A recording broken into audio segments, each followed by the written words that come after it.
And the foundation was being laid when we were still dating. We were even young. We didn't even know where we are going, but all we know that love was existing and God is in it, and somehow it's gonna work. Amen.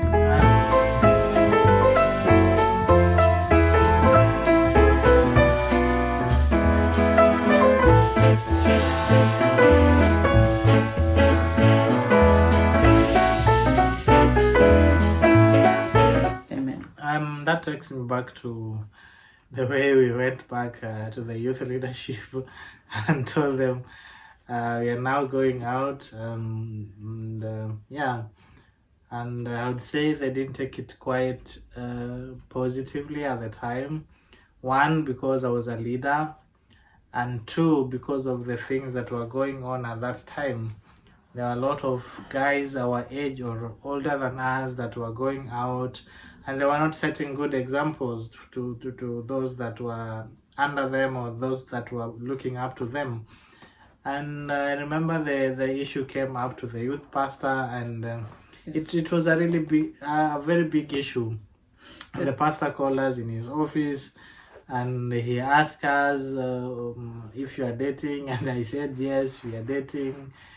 Can you remind me some of the nitty-gritties? Yes, you are so confident in this relationship that you are so confident and detailed. I never knew when you are called, but you are called, and you never told me you are called. So apparently you are called with the youth leadership. You gave them your answer. You told them you are dating. In fact, not even dating. You are courting me. You'll marry me. You are so confident in your word.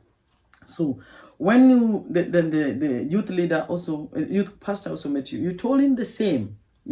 Now when they saw how you are and me, they were seeing I'm growing and I'm so dedicated person, and I didn't even know that this thing has already reached that level, because you apparently the one who reported this matter, that you're going out with me. Me, I didn't know anything that was going on. So when I was called with the youth leadership that I want to see you, so I went.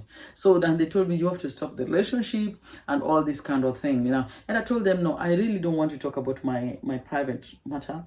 And I was given a condition: either you stop being in the backup team. I was in the choir. Stop in the backup team and all this kind of thing. And I say, okay, no problem. So yes, and I remember I was also stopped. Yes. No. You didn't. You were not stopped. I was the one that I said, okay, it's no problem. Then I will just stop.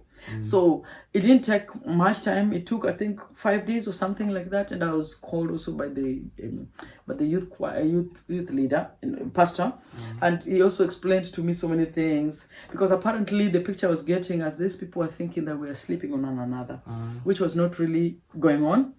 We were quite new in the relationship. So he talked, and I told him yes.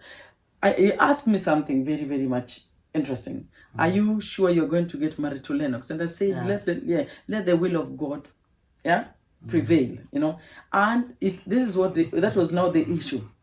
Apparently you're already there.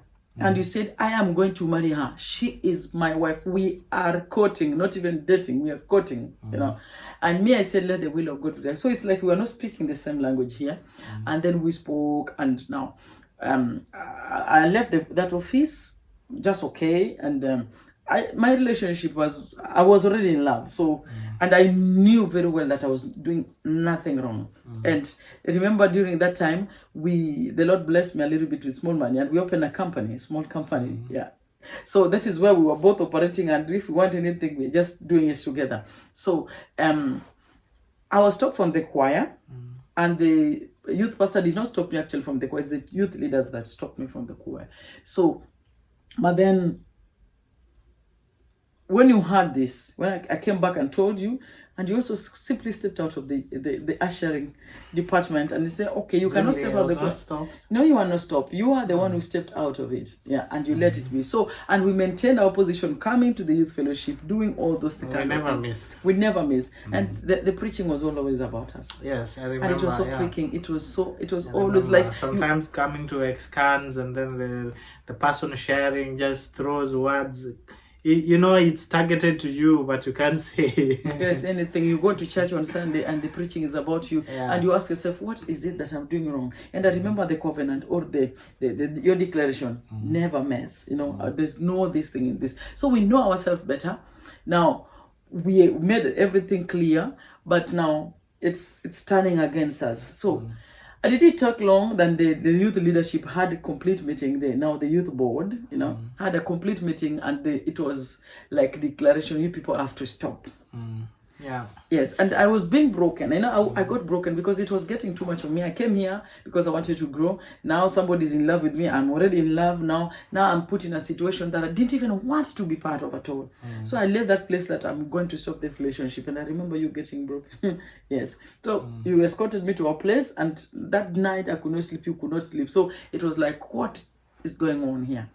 Yes, we almost broke up. I remember they used to send emissaries. They used to send the leadership one by one to us to try to talk to me, because apparently I was the tough-headed one. Apparently I'm the one who did not want to stop the relationship.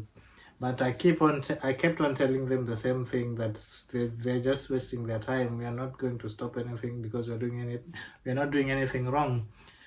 And yeah, that's our story so far. And we thank God for that season of our lives, because as you've seen, it shows you that sometimes as men we judge by what we see, but we don't know the real story. Don't ever assume that whatever you see out there is the real truth until you ask the persons involved, until you hear from the horse's mouth, especially issues concerning relationships. Anything you see out there, don't be the first person to report until you really sure and you've spoken to the person involved, him or herself. Yeah, wow, that's quite a throwback. It was sad and also a tough moment for us, you know. Yeah, as people were trying to find their way out and all this, and really we were so, I can't call it spiritual, but we really feared God. Yeah, we really feared God. I remember even holding your hand was a problem. Yes, I think those things were unheard of in our days. Yeah, it was not normal like it is right now. Right now, you see teenagers coming to church, somebody holding the hand of somebody. They are not brothers and sisters.